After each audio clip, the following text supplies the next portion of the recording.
अस्सलामुअलैकुम, कैसे हैं आप सब? आई होप कि आप सब ठीक होंगे। अच्छा मैंने जो है तो डिसाइड किया था कि आर्ट ऑफ क्रॉस एग्ज़ामिनेशन हम पढ़ेंगे, ठीक है? लेकिन अभी हम प्लान में थोड़ी-सी चेंजेज़ हो गई हैं और वो क्या चेंजेज़ हो गई हैं मैं आपको बताती हूँ। अच्छा देखिए हमें ऐसे करना है ना कि क्रॉस एग्ज़ामिनेशन को तो हम समझ लेंगे। लेकिन मुझे ये ख़्याल आया है कि फॉलोअर्स जो हैं तो वो तो कहेंगे कि एग्ज़ामिनेशन चीफ हुआ है, तो उसका क्या बनेगा? तो इसीलिए सबसे पहले एग्ज़ामिनेशन इन चीफ को समझ लेते हैं, ठीक है? और क्रॉस एग्ज़ामिनेशन को और चलिए री एग्ज़ामिनेशन को भी साथ ही समझ लेंगे। लेकिन अभी मैंने यहाँ पर 2 आर्टिकल्स बताने हैं। मैंने आपको कहा ना कि रेलेवेंट लॉ को साथ में बताना बहुत ज़रूरी है। आपने सिर्फ़ प्रोसीजर बता दिया तो फिर क्या फ़ायदा हुआ? तो रेलेवेंट लॉज़ तो हमें बताने होंगे और फिर वो ही वाली मिसाल जो मैंने दी है कि आपको जो है तो पहाड़ पे खज़ाना ढूँढना है, तो खज़ाना ढूँढने के लिए आपको एक मैप चाहिए होगा और हमारे लॉज़ जो होते हैं वो तो मैप्स होते हैं, ठीक है? तो हमें जो है तो लॉज़ को पढ़ना बहुत ज़्यादा ज़रूरी है। तो अभी हम इतनी डिटेल में नहीं जाएँगे, थोड़ा-थोड़ा समझेंगे तो ज़्यादा अच्छा हो जाएगा, ठीक है? अभी हमने करना है आर्टिकल 132 और 133, ठीक है? अच्छा, एक और बड़े मज़े की टिप देने वाली हूँ आपको। तो वो टिप इस तरीके से है कि आपको क्या करना है, आपके पास अब एक न्यूबी लॉयर होता है, उसको केस मिलता है, ठीक है? तो वो केस मिलता है तो वो उसको ऐसे ही आप ना चलाया करें। आपको एक प्रोसेस करना है, ठीक है? आपको जब देखिए केस स्टार्ट होता है ना, तो केस के इनिशियल स्टेज से लेकर एंड तक, फाइनल आर्गुमेंट्स तक जब भी आपको यही करना है कि आपने सबसे पहले ये देखना होगा कि आपके जिस भी आपका केस जो है तो जिस स्टेज पर है, उस स्टेज के बारे में आपका लॉ क्या कह रहा है, ठीक है? तो ये देखना बहुत ज़्यादा ज़रूरी हो जाता है। अच्छा अब देखिए हमने एग्ज़ामिनेशन इन चीफ को समझना है, क्रॉस एग्ज़ामिनेशन को समझना है और री एग्ज़ामिनेशन को भी हम समझ लेंगे।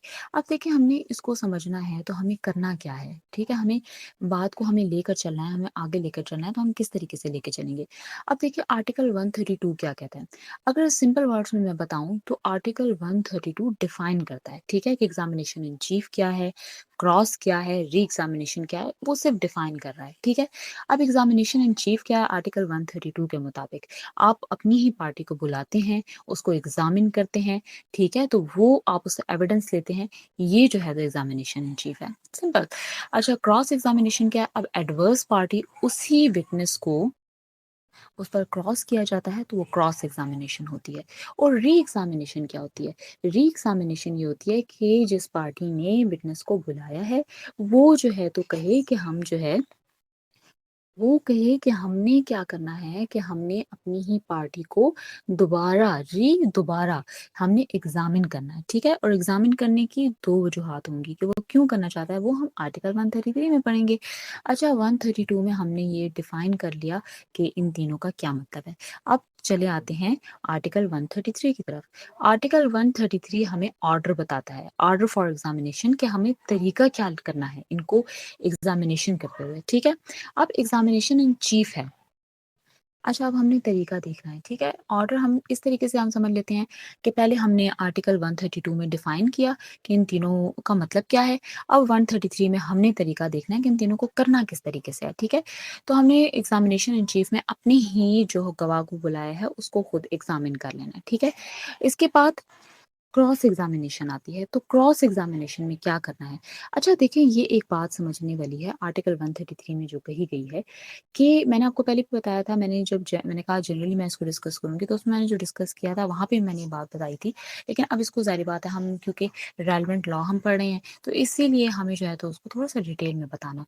तो अब यहाँ पर ये बात की गई है कि जब आप एग्जामिनेशन इन चीफ करेंगे और क्रॉस एग्जामिनेशन करेंगे तो आपने उन दोनों में रेलेवेंट फैक्ट्स बताने हैं, ठीक है?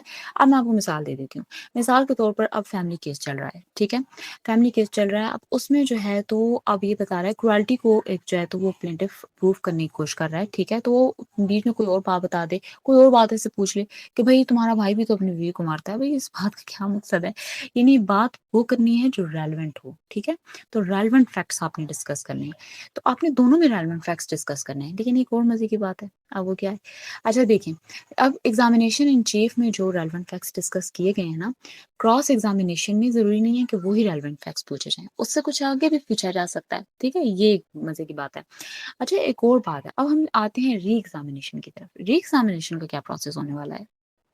मैंने आपको आर्टिकल 132 जब मैं अभी-अभी पढ़ा रही थी, तो मैंने आपको एक बात की है कि मैं आपको बताऊँगी कि री-एग्ज़ामिनेशन किन 2 सिचुएशन में किया जा रहा है। आर्टिकल 133 बता रहा है कि री-एग्ज़ामिनेशन हमने कब करना है। री-एग्ज़ामिनेशन अपने ही गवाह को जो बुलाया गया है, उसको दोबारा री-एग्ज़ामिन क्यों करेंगे, ठीक है? री-एग्ज़ामिन करने के लिए पहले तो कोर्ट से आप परमिशन लेंगे, कोर्ट यानी ऑनरेबल जज, ठीक है? उनसे आप परमिशन लेंगे कि भई हम अपनी ही पार्टी को री-एग्ज़ामिन करना चाहते हैं। तो वो जैसे परमिशन लेंगे कि वो अपनी ही पार्टी को री-एग्ज़ामिन करना चाहते हैं। अब वो हम ये गुरु वाली बात इंडिया वाली कि कोई अपनी ही पार्टी को री-एग्ज़ामिन क्यों करेगा? तो मैंने इसको इस बात में कन्वर्ट कर दिया।